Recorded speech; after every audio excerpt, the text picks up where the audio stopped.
ዛሬ የምናየው እግዚአብሔር ባህሪ ኢየሱስ ክርስቶስ እንደተገለጠ ነው። ክርስቶስ ኢየሱስ እግዚአብሔር መሆኑን በምን እናውቃለን? በምድር ሲመላለስ አንዱ ኢየሱስ ክርስቶስ በባህሪው ነው። እሱ ነው ዛሬ የምናየው። ዛሬ እንግዲህ የምንመለከተው ኢየሱስ ክርስቶስ እግዚአብሔር መሆኑን በምን እናውቃለን? እሱ መለኮት እንደሆነ በምን እናውቃለን? በባህሪው ነው። ባህሪው የምናውቀው ምንድነው? እግዚአብሔር ያለው ባህሪ በክርስቶስ ኢየሱስ ውስጥ ተገልጧል። አንድ ጥቅስ አነብና እንቀጥላለን ጸልየን። እንግዲህ እተካከለው ዘንድ በማን ትመስሉኛላችሁ ይላል ቅዱሱ ኢሳይያስ 40:25 እንግዲህ እተካከለው ዘንድ በማን ትመስሉኛላችሁ? እግዚአብሔር መንፈስ ቅዱስ ሆይ እናመሰግናለን። በመካከላችን አለ። የኢየሱስን ታላቅነት፣ ያንተን ታላቅነት፣ የአብን ታላቅነት ትነግረን ዘንድ እንጸልያለን። በፍጹም ግልጽነት መናገር እንድችል አንደበቴን ኤፍታ በለው ጌታ ሆይ። በኢየሱስም የሚሰሙ ደግሞ በፍጹም ግልጽነት መንፈስ ያናግራቸው። መንፈስ ነው ጌታው ያስረዳቸው። ያንዳንዳችን ከመንፈስ ልንማራለንና መንፈስ ቅዱስ ያስተምረን በኢየሱስ ስም አሜን። እንግዲህ እተካከለው ዘንድ በማን መሰላችሁኝ ይላል ቅዱሱ እግዚአብሔር። በማን ትመስሉኛላችሁ ይላል። ፈጣሪን የሚመስል ፈጣሪ ብቻ ነው አይደለ እንዴ? ቆላስይስ 1:16 ላይ እንደዚህ ይላል፣ እርሱም የማይታይ አምላክ ምሳሌ ነው ይላል። ማን? ክርስቶስ ኢየሱስ የማይታይ አምላክ ምሳሌ ነው ይላል። እግዚአብሔር ምንድነው? ኢንቪዚብል ነው፣ መንፈስ ነው፣ ሊታይ ስለማይቻል። ነገር ግን ስጋ ለብሶ ወደዚህ ምድር የመጣው ኢየሱስ ክርስቶስ የእግዚአብሔር አብ ምሳሌ ነው። እግዚአብሔር ጥያቄ ጠይቋል። እንግዲህ እተካከለው ዘንድ በማን ትመስሉኛላችሁ ብሎ ሲናገር እናያለን። የሚገርማችሁ ነገር እግዚአብሔር ምሳሌውን ይጠይቅ ነበረ። በምድር ላይ አንድ ሰው ተገኘ። ስጋ ለብሶ የመጣ የናዝሬቱ ኢየሱስ እርሱ የማይታየው አምላክ ምሳሌ ነው።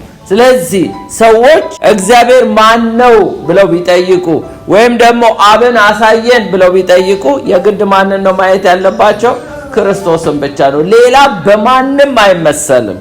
ምን ይላል? የሚታዩና የማይታዩ ዙፋናት ቢሆኑ ወይም ጌትነት ወይም ማለቅነት ወይም ስልጣናት በሰማይ በምድር ያሉ ሁሉ በእርሱ ተፈጥሯልና ከፍጥረት ሁሉ በፊት በኩር ነው። ሁሉ በእርሱ ለእርሱ ተፈጥሯል። እርሱም ከሁሉ በፊት ነው።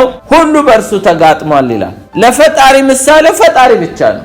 ኢየሱስ ክርስቶስ ደግሞ የቆላስይስ መልእክት ጳውሎስ ሲጽፍ ምን ይላል? እርሱ ራሱ ፈጣሪ ነው ይላል። ኢየሱስ ክርስቶስ ይሄ የሚታየውን ዓለም የማይታየውን ዓለም የፈጠረ ኢየሱስ ክርስቶስ። ስለዚህ እግዚአብሔር በማን ትመስሉኛላችሁ ካለ በክርስቶስ ነው። በማን ይመስላል? ፈጣሪን የሚመስል ፈጣሪ ብቻ ስለሆነ ነው።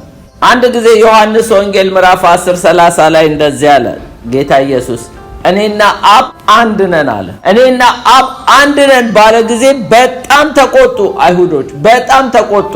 እንዴት እኔና አብ አንድ ነን ትላለህ አሉት። ቁጥር 31 ጀምሮ እንዲህ ይላል፣ አይሁድ ሊወግሩት ደግሞም ድንጋይ አነሱ። ለምንድን ነው ድንጋይ ያነሱት?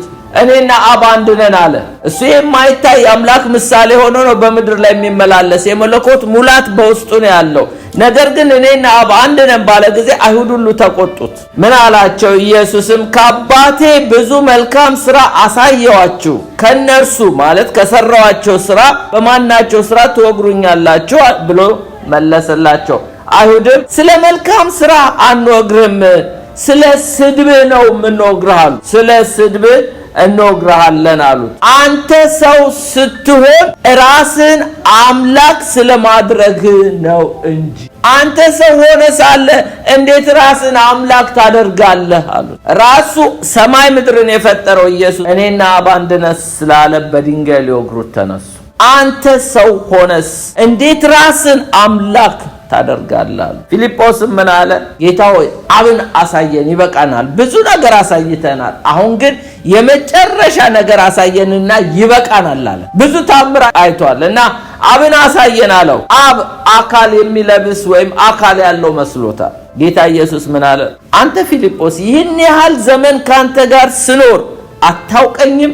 እኔን ያየ አብን አይቷል። ምክንያቱም የማይታይ አምላክ ምሳሌ ማን ነው? ክርስቶስ ኢየሱስ ነው። አብ መንፈስ ነው፣ አይታይም። መንፈስ ቅዱስ መንፈስ ነው፣ አይታይም። ኢየሱስ ግን አካል ለብሷል። ስለዚህ እኔን ያየ አብን አይቷል አለ። ኢየሱስ በአካሉ እኛን ነው የሚመስለው፣ በባህሪው ግን አምላክን ነበር የሚመስለው። እኛን መስሎ ጎስቋላ መስሎ ነው የመጣው በአካሉ። ምክንያቱም የወደቀውን ሰው መስሎ ነው የመጣው ከኃጢአት በቀር። እሱ አልወደቀም፣ ግን ጎስቋላውን በኃጢአት የተጎሳቆለውን ድሃ የሆነውን የተራቆተውን ምስኪኑን ሰው መስሎ ነው የመጣው። ግን በመንፈሱና በባህሪው ደግሞ አብን የሚመስል እሱ ነበር። አብን መጥቶ የተረከልን እሱ ነው። እግዚአብሔር አብን ከእግዚአብሔር ወልድ ጋር አንድ ያደረጋቸው እንግዲህ ስሙ፣ ባህሪው፣ አትሪቢዩትስ፣ ወርኩ ወይም ስራውና አምልኮ ነው። ዛሬ እንግዲህ የምናየው የእግዚአብሔር ባህሪያት በክርስቶስ ተገልጧል። በምድር ሲመላለስ ባህሪው ተገልጧል። የእግዚአብሔር ባህሪያት በጣም ብዙ ናቸው፣ በጣም ከቁጥር በላይ ናቸው። የሚገርማችሁ ግን ሁሉም ባህሪያቶቹ በሁለት እንጠቀልላቸዋለን። አንደኛው ኢሴንሻል አትሪቢዩት የሚባለው ነው። ኢንኮሙኒኬብል አትሪቢዩት፣ ሰው የማይጋራው ሰው ጋር የማይመጣ ባህሪ ያለው። ሌላው ሞራል አትሪቢዩት የሚባል አለ። ኮሙኒኬብል አትሪቢዩት፣ ይሄ ደግሞ ሰው የሚጋራው ነው። አሁን ለምሳሌ እግዚአብሔር ፍቅር ነው፣ እኛም ማፍቀር እንችላለን። ይሄ የምንጋራው ባህሪ ነው። እግዚአብሔር ቅዱስ ነው፣ እኛም መቀደስ እንችላለን። እግዚአብሔር ጻድቅ ነው፣ እኛም መጽደቅ እንችላለን። እግዚአብሔር ሩህሩህ ነው፣ እኛም መራራት እንችላለን። ይሄም ባህሪ ኮሙኒኬብል ነው፣ እንጋራዋለን። ኢሴንሻል አትሪቢዩት የሚባለው ግን ኢንኮሙኒኬብል ነው፣ አንጋራው። ዛሬ ወደ 16 ፖይንቶች አስጨብጣችሁና ከዛ ውስጥ ሁለቱን ጊዜ ከበቃ ወይ 3ቱን እንካፈላለን። 16ቶቹ እግዚአብሔር ብቻ ያለው ባህሪ ሰው የማይጋራውን ለመያዝ ሞክሩ። አንደኛው ኢሚዩቴብል አትሪቢዩት የሚባለው ነው። የማይለዋወጥ ባህሪ ያለው እግዚአብሔር አንቼንጀብል ነው፣ አይለወጥም። ሂ ሪሜን ዘሴም፣ ሁል ጊዜ ዘሴም ነው። በፍጹም እግዚአብሔር አይለወጥም። እሱን እናያለን። ሁለተኛው ኢንኮምፕሬንሲብል ማለት ደግሞ ቢዮንድ አወር አንደርስታንዲንግ ነው። ሂ ኢዝ ኖት ኤብል ቱ ቢ ፉሊ ኖን። እግዚአብሔርን ሙሉ በሙሉ ልናውቀው አንችልም። እንደው ከእግዚአብሔር ጥቂቱን ነገር እንጂ የምናውቀው ብልጭ ያለልንን እግዚአብሔርን በዚች አይምሮአችን ልናውቀው አንችልም። ሶስተኛው ኢንዲፔንደንት፣ በማንም የማይደገፍ ነው። እግዚአብሔር የሁሉ ፍጥረት ባይኖር፣ ሰማይም ባይኖር፣ በሰማይም የተፈጠሩ ፍጥረቶች ሁሉ ባይኖሩ በራሱ የሚኖር ነው። ሌላው አራተኛው ኢምፔካቢሊቲ ማለት ምን ማለት ነው? እግዚአብሔር ኃጢአት ሊሰራ አይችልም። ቅዱስ ነው። በቃ ኃጢአትን በፍጹም ሊሰራ አይችልም። አምስተኛው ኤሚነንስ ማለት በፍጥረት ውስጥ ኤግዚስት የሚያደርግ ማለት ነው። እግዚአብሔር ለፈጠረው ነገር ቅርብ ነው። ለምሳሌ ሰማይ ፈጥሮ በሰማይ ውስጥ ይኖራል። ምድርን ፈጥሮ በምድር ውስጥ ይኖራል። እኔና እናንተን ፈጥሮ በእኛ ውስጥ ይኖራል። እግዚአብሔር በፈጠረው ነገር ውስጥ ኤግዚስት የሚያደርግ ማለት። ስድስተኛ ኢንፊኒቲ ማለት መጨረሻ የሌለው ማለቂያ የሌለው። እግዚአብሔር የሌለበት ቦታ አለ ብላችሁ ብትዞሩ አታገኙም። ወደ ሲኦልም ብትወርዱ በዛ አለ፣ ወደ ሰማይ ብትወጡ በዛ አለ። ምድርን ጨርሳችሁ ሌላ ፕላኔትን ብትገቡ እግዚአብሔር በሁሉ ቦታ አለ። ኢንፊኒቲ ከእስከማይባል። ሌላው ሰባተኛው ኢንኮርፖሪያሊቲ ማለት ምን ማለት ነው? እግዚአብሔር አካል የለውም። እግዚአብሔር ቦዲ የለውም። ኢንኮርፖሪያሊቲ ማለት እግዚአብሔር አካል የለውም፣ ቦዲ የለውም። ኢየሱስ ክርስቶስ እኛን ለማዳን ሲል ነው እንጂ ስጋ የለበሰ አካል የለበሰ እግዚአብሔር አካል የለውም። እግዚአብሔርን የሆነ እንደኛ መንፈስና ነፍስ አካል ውስጥ የምትከቱት አይደለም። በአካል ውስጥ ቢገባም እንኳን ከአካል ውጪ ነው። በምድር ላይ ቢኖርም ከምድር ውጪ ነው። በሰማይም ቢኖር ከሰማይም ውጪ ነው። እግዚአብሔር አካል የለውም። ኢንኮርፖሪያሊቲ። ስምንተኛው ሂዝ ኦምኒፕሬዘንት፣ በአንድ ጊዜ በሁሉ ስፍራ ይገኛል። መላእኮች ገብርኤል እዚህ ቢመጣ ሰማይ አታገኙትም። ገብርኤል ሰማይ ካለ እዚህ ምድር አታገኙትም። ኢየሱስ ግን እዚህ ቢመጣ እዛም ታገኙታላችሁ። አዘ ሴም ታይም እዚህም አለ። ሌላው ሂዝ ኦምኒሸንት፣ ሁሉን አዋቂ። ጌታ ኢየሱስ ክርስቶስ እግዚአብሔር ሁሉን አዋቂ። 11ኛው ኢተርኒቲ፣ እግዚአብሔር ዘላለማዊ ነው። ዘላለማዊ ነው ማለት ምን ማለት ነው? ሂዝ ኤግዚስተንስ ቢዮንድ ታይም፣ ከታይም ውጪ ነው። እዚህ ነው እንጂ ዓመተ ምሕረት ምናምን ያለው በሰማይ የለም። ሌላው ትራንሴንደንስ ነው። 12ኛው ትራንሴንደንስ ማለት ከአንድ ነገር በላይ ወይም ውጪ ነው። እግዚአብሔር ከፈጠረው ፍጥረት ውጪ ነው። እኔና እናንተ ተፈጥረን በተፈጠረ ነገር ውስጥ ነው የምንኖረው። ሰማይ ምድርን ፈጥሯል አይደለ? ምድርን ፈጥሮ በምድር ውስጥ ነው የሚያኖረን። እግዚአብሔር ግን ከፈጠረው ምድር ውጪ ነው። ከፈጠረው ሰማያት ውጪ ነው። ቢዮንድ አወር ኢማጂኔሽን፣ ቢዮንድ ዩኒቨርስ ሁሉ ነው። እግዚአብሔር እንደዚህ ብሎ ምድር ሁሉ ሳይፈጠር ሰማያትን ሳይፈጥር እንዲህ ውጪ ሆኖ የሚያይና ከፈጠረ በኋላ እንደገና ውስጡ ገብቶ የሚኖር። ቤታችሁን ሰርታችሁ እንደገና የሰራችሁበት ቤት ውስጥ ገብታችሁ ትኖራላችሁ አይደል? እንደዛ ማለት ግን ቤቱ ሳይኖርም እናንተ ነበራል። እግዚአብሔር ምድር ሳይፈጠር ሰማያት ሳይፈጠሩ ነበር። ከፈጠረ በኋላ በፈጠረው ውስጥ ደግሞ ገብቶ መኖር፣ ያ ማለት ኤሚነንስ ማለት ነው። ቢዮንድ ዩኒቨርስ ማለት ደግሞ ወይም ደግሞ ቢዮንድ ከፈጠረው ውጪ ደግሞ ሲኖር ትራንሴንደንስ ይባላል። ይሄ የላቲን ወርድ ነው። ሌላው ኤሲኤቲ ማለት ASEITY ኤሲኤቲ ማለት ሰልፍ ኤግዚስተንስ ነው። እግዚአብሔር ከየት መጣ ማን ፈጠረ አይባልም። ፍጥረት ሁሉ ሳይኖር የነበረ ነው። ትልቅነቱ ይታያችኋል። እግዚአብሔርን ማን ፈጠረ ልትሉት አትችሉ። ፍጥረት እግዚአብሔርን ማን ፈጠረ ሊለው አይችልም። ፍጥረት ሁሉ ሳይኖር፣ መላእክቶች ሳይኖሩ፣ ሰማያት ሳይኖሩ፣ ሁሉ ሳይኖር የነበረ ሰልፍ ኤግዚስተንስ ሰፊሽንት በራሱ የሚኖር ማለት። እኔና እናንተ ግን በእርሱ ነው የምንንቀሳቀሰው። እስትንፋሳችንን ቢወስደው ግን እንወድቃለን። እንስሶች በሉ መላእክቶች ራሳቸው የሚኖሩት በእግዚአብሔር። ማንም ካለ እግዚአብሔር መኖር አይችልም። ሁላችንም ጥገኞች ነን። እግዚአብሔር ግን ጥገኛ አይደለም። ሌላው 14ኛው the one and only አንድና ብቸኛ ነው። አንድና ብቸኛ ነው እግዚአብሔር። 15ኛው ሰቨርን ማለት ሉዓላዊ ማለት። 16 እና የመጨረሻው መጀስቲክ ማለት ግርማ ሞገስ ያለው። ለሰው እንሰጠዋለን አይደለ? ሄደን ማጀስቲ እንላለን። ማጀስቲዎች ዛሬ የሉም፣ ምድር ናቸው፣ ከምድር በታች። እሱ ግን ዛሬም በዙፋኑ ላይ ነው፣ ግርማ ሞገስ ያለው። ይህም ባህሪ ማንም ሰው ሊላበሰው አይችልም ከፍጥረት። ኢቭን መላእክቶች አይጋሩትም። እንኳን ሰው አርኬንጅልስ የተባሉ ጃይንት መላእክቶች እንኳን እነዚህም ባህሪ አይጋሩት። ማን ነው በዚህ ቦታ የሚጋራው? ክርስቶስ ብቻ ወይም መንፈስ ቅዱስ ብቻ። ወደ ዛሬዎቹ እንግዲህ ፖይንት ታይም እስከመቃ ድረስ እሄዳለሁ። ዛሬ ከብዙ በጥቂቱ God is immutable። እስቲ እግዚአብሔር አይለወጥም በሉ እስቲ። አሜን። ዛሬ የተለወጠባችሁ ሰዎች እንደማይለወጥ እንግዲህ በደንብ ታዩታላችሁ። ሚልክያስ 3:6 ላይ እንዲህ ይላል፣ እኔ እግዚአብሔር አልለወጥም፣ እናንተ ያዕቆብ ልጆች ሆይ ስለዚህ የጠፋችሁ አይደላችሁም ይላል። እኔ እግዚአብሔር አልለወጥም ይላል። ስለዚህ እናንተ የእስራኤል ቤቶች ያዕቆብ ልጆች ሆይ ስለዚህ የጠፋችሁ አይደላችሁም ይላል። ለምንድን ነው ይህንን ያላቸው? 70 ዓመት ባቢሎን ከረሙና መጡ። ሲመጡ የቀደመውን ቤተ መቅደስ ሲያዩ ቅጥሩ ተሰርቷል፣ ቤተ መቅደሱ ተሰርቷል። ከቀደመው ቤተ መቅደስና ያሁኑ ሲያስተያዩት ቤተ መቅደሱ ያሁኑ ክብር የለውም፣ እንደ ሰለሞን ዘመን አይደለም። አገራቸውን ሳይሆን ደግሞ ስቲል ቴሪቶሪ በአሕዛብ ተይዟል። ጥቂት ሆኗል። በነ ሰለሞን በነ ዳዊት ዘመን ሰፊ ነበር፣ ግዛታቸው ጠቦባቸው። ሌላው ደግሞ ራሳቸውን ሲመለከቱት አንሰው አናሳ ሆነው አገኙት። ራሳቸው በቃ እግዚአብሔርን ማገልገል ከንቱ ነው። ብዙ ስንፍና መናገር ጀመሩ። እግዚአብሔር ምን አላቸው? እኔ እግዚአብሔር አልለወጥም፣ እናንተ ያዕቆብ ልጆች ሆይ የጠፋችሁ አይደላችሁም አላቸው። እግዚአብሔር አይለወጥም። God is immutable, unchangeable። አይለወጥም፣ አይለዋወጥም። መዝሙረ ዳዊት 102 ላይ እንደዚህ ይላል፣ ቁጥር 25 እና 27 ድረስ አቤቱ አንተ ከጥንት ምድርን መሰረትክ፣ ሰማያት የእጅ ሥራ ናቸው፣ እነርሱ ይጠፋሉ ይላል። አንተ ግን ትኖራለህ። ሁላቸው እንደ ልብስ ያረጃሉ፣ እንደ መጎናጸፊያም ትለውጣቸዋለህ፣ ይለወጡማል።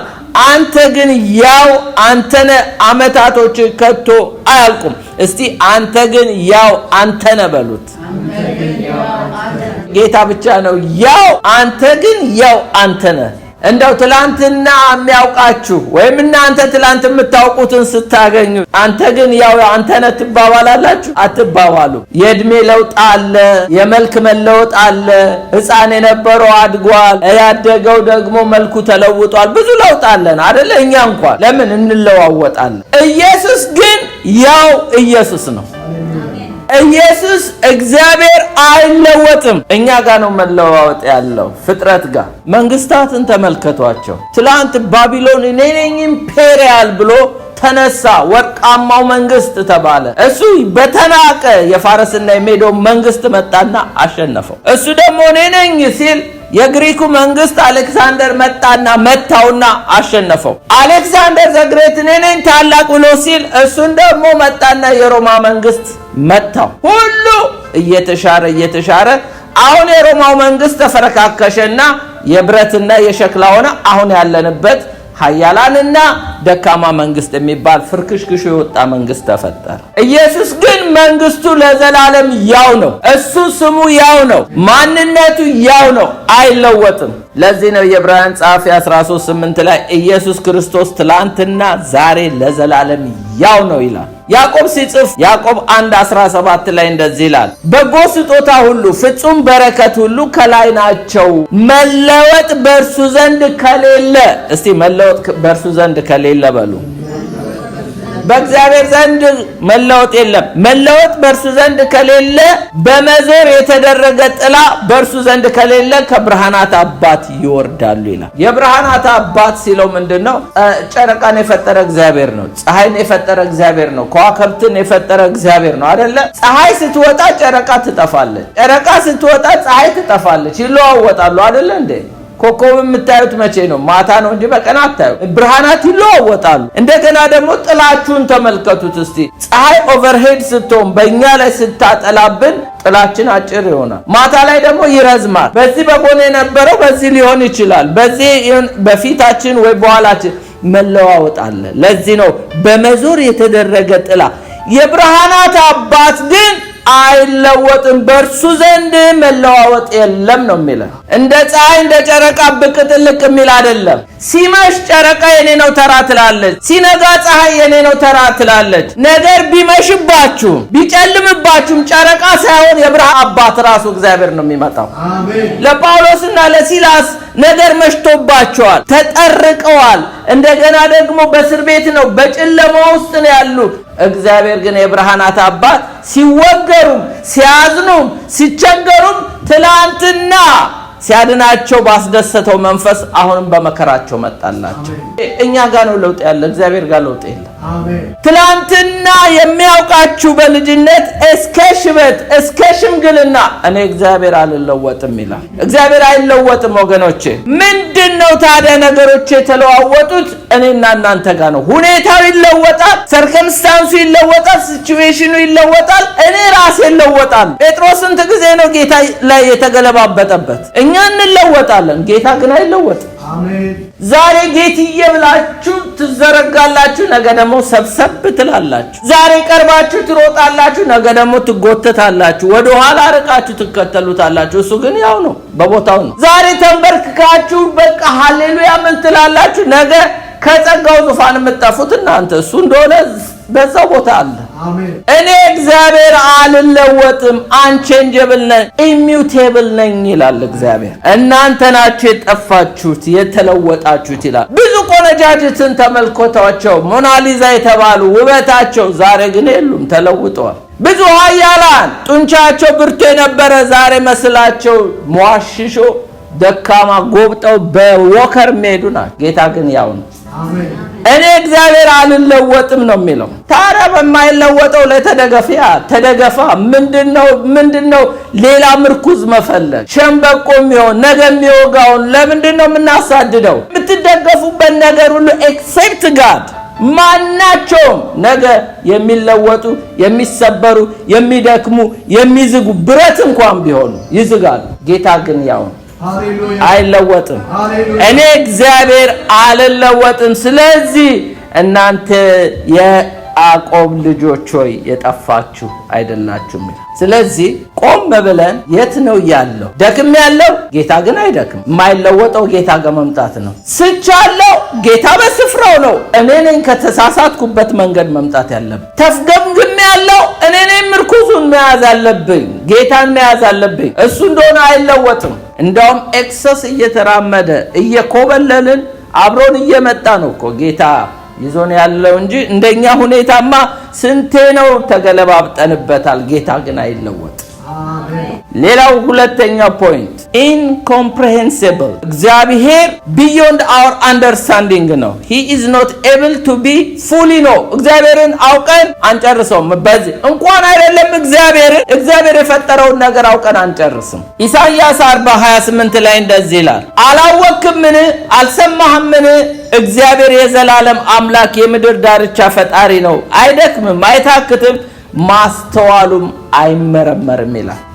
ጌታ አይመረመርም ማስተዋሉ። ጌታ አውቄው መርምሬው እደርስበታለሁ የምንል አምላክ አይደለም። እግዚአብሔር ትልቅ ነው አለ ኢዮብ 36:26 ላይ እግዚአብሔር ትልቅ ነው፣ እነሆ እግዚአብሔር ታላቅ ነው፣ እኛም አናውቀውም፣ የዘመኑም ቁጥር አይመረመርም ይላል። እግዚአብሔር ትልቅ ነው፣ ከኛ አስተሳሰብ ሁሉ ውጭ እኛም አናውቀውም። ሳንታ አውግስቲን የተባለ በጣም አፍሪካዊ ነው፣ የአልጄሪያ ሰው ነው። የቸርች ፋዘርስ ከሚባሉ ሰዎች ነው፣ አልጄሪያዊ ነው። ከአፍሪካ እንዳውም ትልቅ በረከት ለዓለም ሕዝብ የሆነ ቅዱስ አውግስቲን ይባላል እና ይሄ ቸርች ፋዘር ውስጥ ነው። ከመዳኑ በፊት በጣም ፈላስፋ ነበር። በጣም ከመፈላሰፉ የተነሳ የመንፈሳዊ ረሃቡን ለማርካት ሲል የማይሆን ፍልስፍና ውስጥ ገብቶ በኋላ ራሱን ያገኘው ዲፕሬሽን ውስጥ፣ ራሱን ያገኘው ጭንቀት ውስጥ ነው። በኋላ ወደ ጌታ መጣ። ቴዎሎጂን በደንብ ካወቀ በኋላ አንድ ነገር ስለ ሥላሴ የተናገረውን ልበልላችሁ።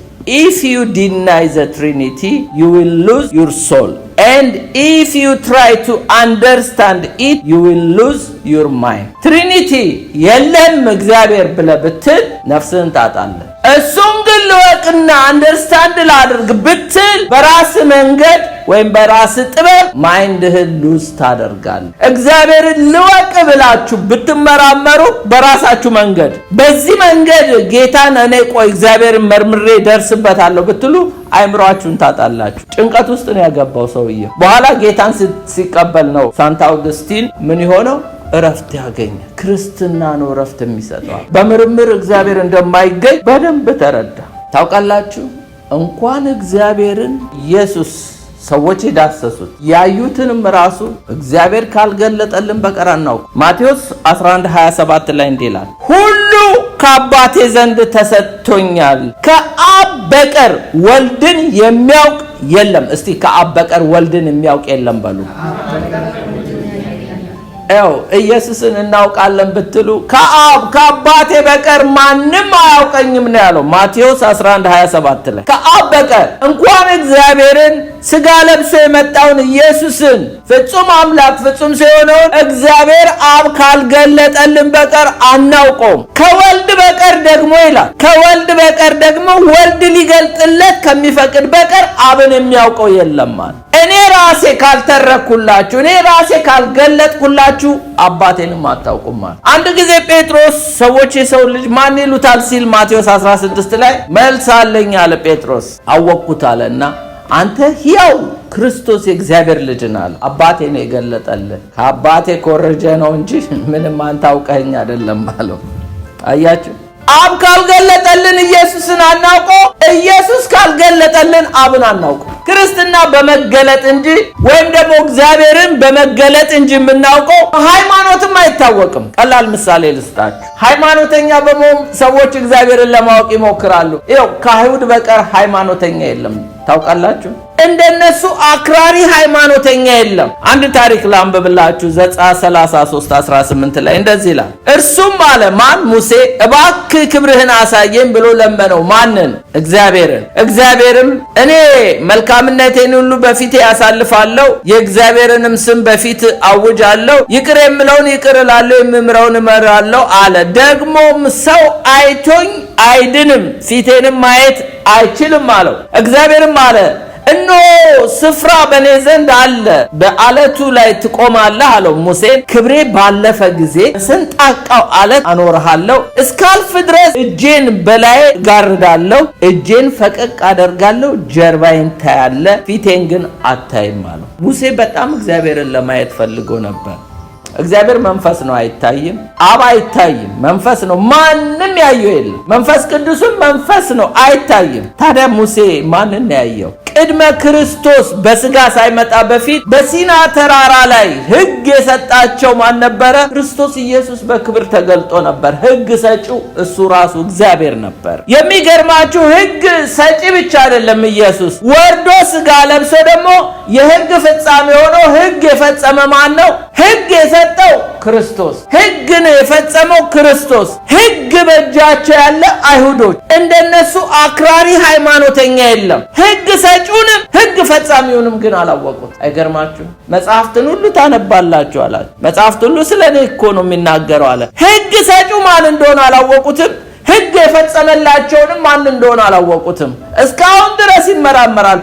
እግዚአብሔር በሃይማኖት አይገኝም፣ በፈላስፋም አይገኝም፣ በመፈላሰፍም አናገኝም። አንደኛ ቆሮንቶስ 1:20 ላይ ጥበበኛ የታል? ጸሐፊስ የታል? የዚች ዓለም መርማሪስ የታል? እግዚአብሔር የዚችን ዓለም ጥበብ ሞኝ እንዲሆን አላደረገም። ለምንድነው እግዚአብሔር የዚህን ዓለም ጥበብ ሞኝ ያደረገው? መልሱን ሲናገር በእግዚአብሔር ጥበብ ምክንያት ነው። እንዴ የእግዚአብሔር ጥበብ ምንድን ነው?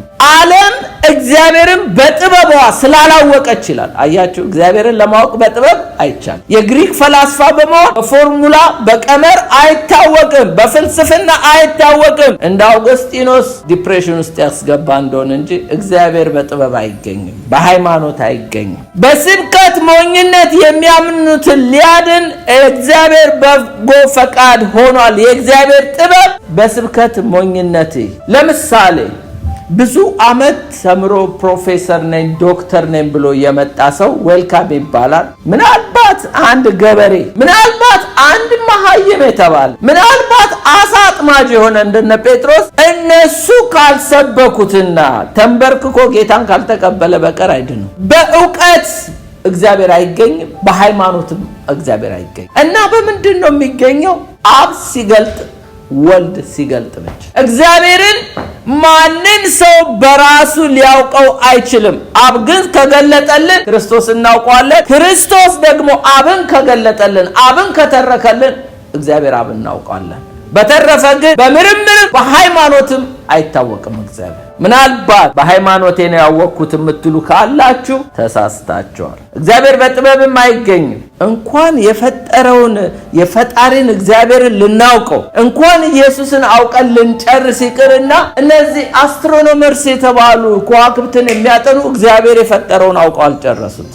አርኪኦሎጂስት ስቲል ይቆፍራሉ። እነ ሉሲን አገኙ፣ ዳይኖሰር አገኙ፣ ገና ይቆፍራሉ ትላንት ጥንት የኖሩትን ሰዎች ለማግኘት። ጂኦሎጂስቶች ምድርን እየቆፈሩ ያጠናሉ ገና ምድር ምን እንደሆነች በደንብ አውቀው አልጨረሱ። ባዮሎጂስቶች ፕላንትን ያጠናሉ፣ ሰውን ያጠናሉ፣ እንደገና ደግሞ እንስሶችን ያጠናሉ። ስቲል አውቀው አልጨረሱ። እንኳን ፈጣሪን ፍጥረቱን አውቀን አልጨረስ ነው። እግዚአብሔር ምን ያህል ትልቅ እንደሆነ አስቡት። ስለዚህ እግዚአብሔር ሆይ ተገለጥልኝ ልንለው ይገባል። ኦኬ፣ ጌታ በፍልስፍና ካልታወቀ፣ በሃይማኖትም ካልታወቀ፣ በመገለጥ ብቻ ከሆነ ታዲያ ጌታ በመገለጥ ማወቃችን ምንድነው ቤኔፊቱ? በመገለጥ ማወቅ ጥቅሙ ምንድነው? ሩቅ አትሂዱ፣ እንደው ወደ ሰማይ አንውጣ። እዚሁ ምድር ላይ የተፈጠረውን ታሪክ ልንገራችሁ። ኢየሱስ ክርስቶስ ከሞት ከተነሳ በኋላ ደቀ መዛሙርቶቹ በር ዘግተው ነው የተቀመጡት። የኤማውስ መንገደኞች ወደ ኤማውስ ነው የወረዱት። ሴቶቹ መቃብር ቦታ ነው የሄዱት። ለምን? ኢየሱስ አልተገለጠላቸውም ነበር። ተምረውታል እኮ ኢየሱስን ተምረውታል። ከኢየሱስ ጋር ውለዋል፣ አድረዋል። ነገር ግን አሁንም ሊገለጥላቸው ያስፈልጋቸው ነበረ። ክርስትና መገለጥ ላይ ነው የተጀመረው፣ በመገለጥ ነው የሚያልቀው። ጌታን የተቀበልነው በመገለጥ ነው። ጌታም የሚመጣው በመገለጥ ነው ታሪካችን። ስለዚህ ጌታ አንድ የተገለጠልኝ በቃኝ ብላችሁ እንዳትደላደሉ። ዛሬም ጌታ በመገለጥ እንድናውቀው ይፈልጋል። ይኸው ጌታን በመገለጥ ካላወቃችሁት ነገ ድብዝዝ ያለ ድንግዝግዝ ያለ ነገር ውስጥ ነው የምትገቡት። ታዲያ ጌታ ኢየሱስ ክርስቶስ እንዲገለጥልን ወይም ደግሞ ይሄንን ጌታ በመገለጥ ማወቁ ምንድነው ጥቅሙ ብትሉ፣ አንደኛ ከመጠውለግ ትድናላችሁ። የኤማውስ መንገደኞች እኮ ጌታ ስላልተገለጠላቸው ነው እየጠወለጉ የሄዱት። ዛሬ ብዙ ክርስቲያኖች እኮ እየጠወለጉ ናቸው። ለምንድን ነው? ልክ ውሃ እንዳጣት አትክልት እየጠወለጉ ናቸው። መገለጥ ማለት ቃሉን ሊገልጥልን ይችላል፣ በመንፈሱ ሊናገረን ይችላል። እነዚህ ቤኔፊቶች ያዟቸው። ጌታ ዛሬም በመገለጥ ሊመጣልን ይገባል። ክርስትና ካልተገለጠልን ለደቀ መዛሙርቶች ለሶስተኛ ጊዜ ተገለጠላቸው፣ እንደገና ተገለጠላቸው ይላል። ለምንድን ነው? ያውም እሱ እኮ እዚህ ምድር ላይ ሆኖ ነው። ሰማይ እኮ አርጎ አይደለም፣ ምድር ላይ ሆኖ ኢየሱስ ስላልተገለጠላቸው የኤማውስ መንገደኞች መጠውለግ ጀመሩ። ጌታ ግን ሲገለጠላቸው ከመጠውለግ ተመለሱ። ሌላው ፈርተው በር ዘግተው ደቀ መዛሙርቶች ተቀምጠው ነበር። ጌታ ሲገለጥላቸው ከተዘጋ ነገር ውስጥ ወጡ። ዛሬ እኮ ፈሪዎች የሆንን ጌታ ስላልተገለጠልን ነው እንጂ ይሄ የማይለወጠው አምላክ ቢገለጥልን፣ ይሄ የማወራችሁ እኮ ስለ አማኞች ነው፣ ስላላመኑት እኮ አይደለም። አማኝ ሆኖ ዛሬ ፈርቶ ስንቱ ነው ዘግቶ በሩን የተቀመጠው? ሌላው ሕያውን ከሙታን ሰፈር ፍለጋ ይሄዳሉ። የጣልነው መረብ መልሰን የምናነሳበት ጊዜ አለ። ጌታ ካልተገለጠልን ትዝ ይላችኋል። አሳ ላጠምድ መሄዴ ነው ብሎ ጴጥሮስ አሳ ላጠምድ ሌሊቱን ሙሉ የተጋው ጌታ ከተነሳ ሁለቴ ከተገለጠለት በኋላ በሶስተኛ እንደገና ተገልጦ ነው መረቡን ያስጣለው። ጌታ ካልተገለጠልን ወገኖቼ ወደ መረባችን ነው የምንሄደው። ሌላው ቶማስ ጥርጥር ውስጥ ገብቶ ነበር። ጌታ ግን በተገለጠለት ጊዜ ጌታዬ አምላኬ ብሎ ወድቆ ሰገደ።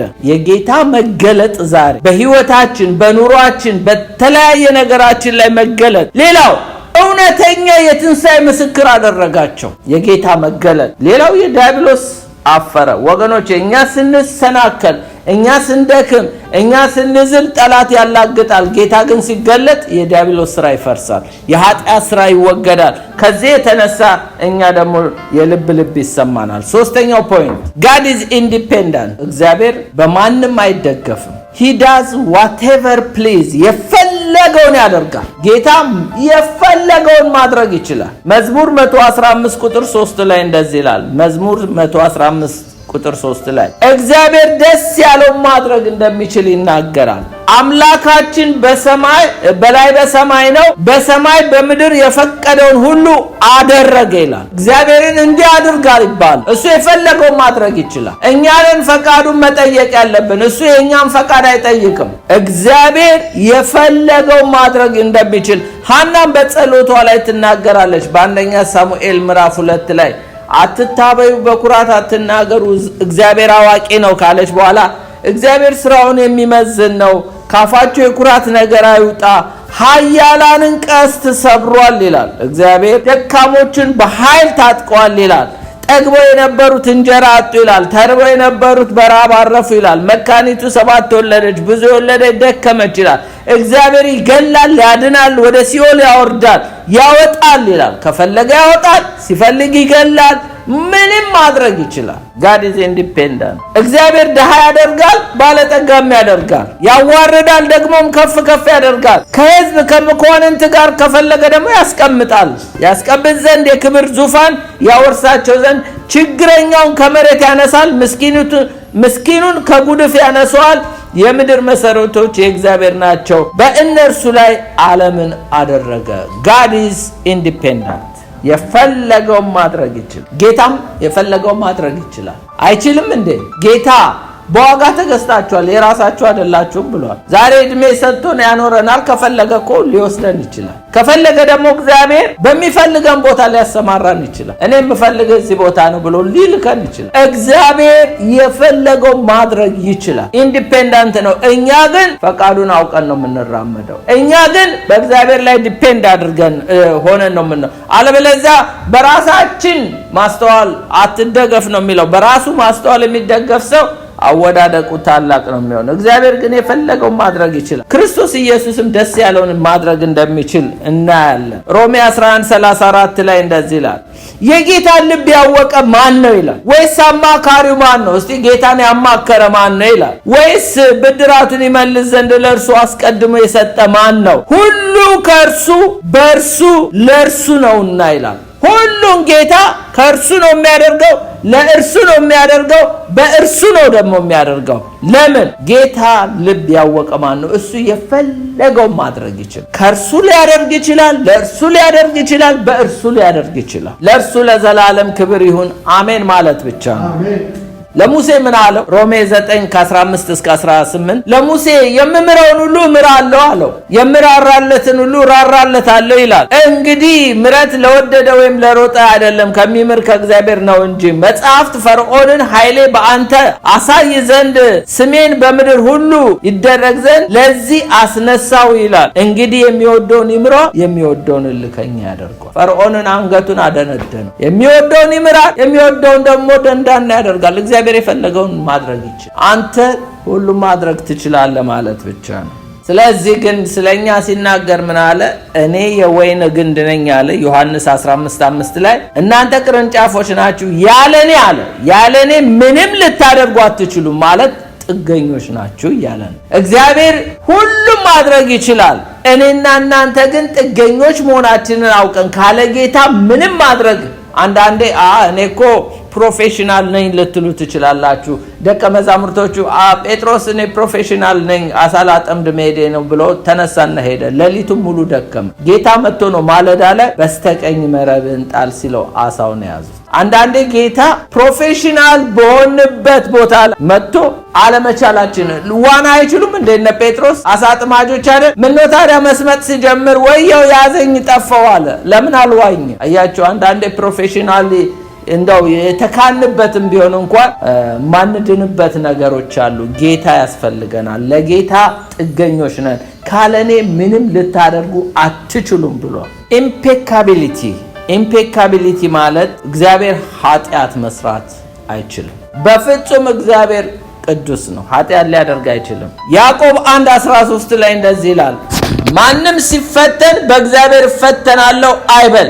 እግዚአብሔር በክፉ አይፈተንምና እሱ ራሱ ማንንም አይፈትንም ይላል። እግዚአብሔር በክፉ አይፈተንም። እኔና እናንተ በብዙ ነገር እንፈተናለን። ሰይጣን እኛን ቴምፕት ያደርገናል። እግዚአብሔር ግን በክፉ አይፈተንም ይላል። ኢሳይያስ 59:2 ላይ ነገር ግን በደላችሁ በእናንተና በአምላካችሁ መካከል ለይታለች፣ እንዳይሰማ ኃጢአታችሁ ፊቱን ከናንተ ሰውሯል። እሱ ኃጢአት አይወድም። ይህ ማለት ኃጢአተኛን አይወድም ማለት አይደለም። እግዚአብሔር ኃጢአተኛውን ይወዳል፣ ኃጢአትን ግን አይወድም። ባህሪው አይደለማ። እስቲ ኢየሱስ ክርስቶስ አንዱ እኮ እግዚአብሔርን የሚመስልበት ኃጢአት አለማድረጉ። አምላክ ኃጢአት አያደርግ። ኢየሱስም አምላክ መሆኑ የሚታወቀው ኃጢአት አለማድረጉ። ኢዮብ 34:10 ላይ ስለዚህ እናንተ አእምሮ ያላችሁ ሰዎች ስሙኝ፣ ክፉን ያደርግ ዘንድ ይላል። ክፉን ያደርግ ዘንድ እግዚአብሔር በደልንም ይሰራ ዘንድ ሁሉን ከሚችል አምላክ ይራቅ። እግዚአብሔር ክፉን ሊያደርግ ዘንድ በደልን ያደርግ ዘንድ ይሄማ ከእግዚአብሔር ይራቅ። እንደዚህ አይነት ነገር እግዚአብሔር ክፉ ነገር አያደርግም። እግዚአብሔር ክፋትን አያደርግም። አንዳንድ ሰው ምን ይላል? ለምንድን ነው ታዲያ እግዚአብሔር ሰይጣንን የፈጠረው ይላል። እግዚአብሔር እኮ እንደውም ሰይጣንን እኮ ሲፈጥረው ከማንም ይልቅ ውብ አድርጎ ነው። ከማንም ይልቅ ጠቢብ አድርጎ ነው። ከማንም ይልቅ እኮ አቅርቦት የሱ ዋርሺፕ ሊደር አድርጎ ነው እኮ የፈጠረው እንጂ ሰይጣንን ሲፈጥረው ሰጥኖ እንደዚህ ሆኖ አይደለም የተፈጠረው። ኃጢአቱን የጣለው እኛንም እኮ ሲፈጥረን እንደዚህ አልነበርንም። ኃጢአት ነው። ስለዚህ እግዚአብሔር ክፉ ነገር አይፈጥርም፣ ክፉም ነገር አያደርግም። ታዲያስ ክርስቶስም ኃጢአት አያደርግም። ኢየሱስ እግዚአብሔር መሆኑን የምታውቁት ኃጢአት አለማድረጉ ነው። አንደኛ ጴጥሮስ ምዕራፍ 2:21 ላይ እንደዚህ ይላል፣ የተጠራችሁለት ለዚህ ነውና ክርስቶስ ደግሞ ፍለጋውን እንድትከተሉ ምሳሌን ትቶላችሁ ስለ እናንተ መከራን ተቀብሏል። እርሱ ኃጢአትን አላደረገም። እስቲ በሉት፣ ተንኮልም በአፉ አልተገኘበትም። አያችሁ፣ ኢየሱስ ክርስቶስ ተንኮል በአፉ አልተገኘም፣ ኃጢአትም አላደረገም። ለዚህ ነው ኢየሱስ ክርስቶስ እግዚአብሔርን የሚመስለው። ሌላው አንደኛ ዮሐንስ ምዕራፍ 1:5 ላይ እርሱ ኃጢአትን ሊያስወግድ እንደተገለጠ ታውቃላችሁ፣ በእርሱ ኃጢአት የለም። በኢየሱስ ኃጢአት የለም። ኢሳይያስ 53:9 ላይ ከክፉዎችም ጋር መቃብርን አደረጉ፣ ከባለጠጎችም ጋር በሞቱ፣ ሆኖም ግፍ አላደረገም ነበረ፣ በአፉም ተንኮል አልተገኘም ይላል። ኢየሱስ ግፍ አላደረገም። ግፍ ተሰራበት እንጂ ግፍ አላደረገም። በአፉም ተንኮል አልተገኘም። እንደሚታረድ በግ በሰላሾች ፊት ዝም ነው ያለው። ሉቃስ 23:41 ላይ ስላደረግነው የሚገባንን እንቀበላለን አለ። ያ ወንበዴ በኢየሱስ ጎን የተሰቀለው በእኛስ እውነተኛ ፍርድ ነው፣ ይህ ምንም ክፉ አላደረገም ብሎ ገሰጸው። አጠገቡ ያለው ወንበዴዎች እንኳን ገብቷቸዋል ኢየሱስ ክፉ እንዳላደረገ። አንደኛ ዮሐንስ 1:9 ላይ ስለዚህ የዲያብሎስን ሥራ እንዲያፈርስ የእግዚአብሔር ልጅ ተገለጠ፣ ከእግዚአብሔር የተወለደ ሁሉ ኃጢአትን አያደርግ፣ ዘሩ በእርሱ ይኖራል። ከእግዚአብሔር ተወልዷልና ኃጢአት ሊያደርግ አይችልም። ከእግዚአብሔር የተወለደ ኃጢአትን የማያደርገው ለምንድነው? ዘሩ ኢየሱስ ክርስቶስ ስለሆነ፣ ዘሩ ደግሞ ኃጢአት የሚያሰራልን። ሁለት ጥቅስ ልድገማችሁ። ሁለተኛ ቆሮንቶስ 5:21 ላይ እኛ በእርሱ ሆነን የእግዚአብሔር ጽድቅ እንሆን ዘንድ ኃጢአት ያላወቀውን እርሱን ስለኛ ኃጢአት አደረገ። ማንን? ክርስቶስን። ኃጢአታችንን ተሸክሞ ተሰቀለ እንጂ ኢየሱስ ክርስቶስ ኃጢአትን አድርጎ አይደለም የተሰቀለው፣ የኛን ኃጢአት ተሸክሞ ነው። የመጨረሻው ይሄ ጥቅስ ከኃጢአት በቀር በነገር ሁሉ እንደኛ ዕብራውያን 4:15 ላይ ከኃጢአት በቀር በነገር ሁሉ እንደኛ የተፈተነ ነው እንጂ በድካማችን ሊራራልን የማይችል ሊቀ ካህን የለንም ይላል። በድካማችን የሚራራልን ሊቀ ካህን ነው። ኃጢአት ግን ኢየሱስ ጋር የለም።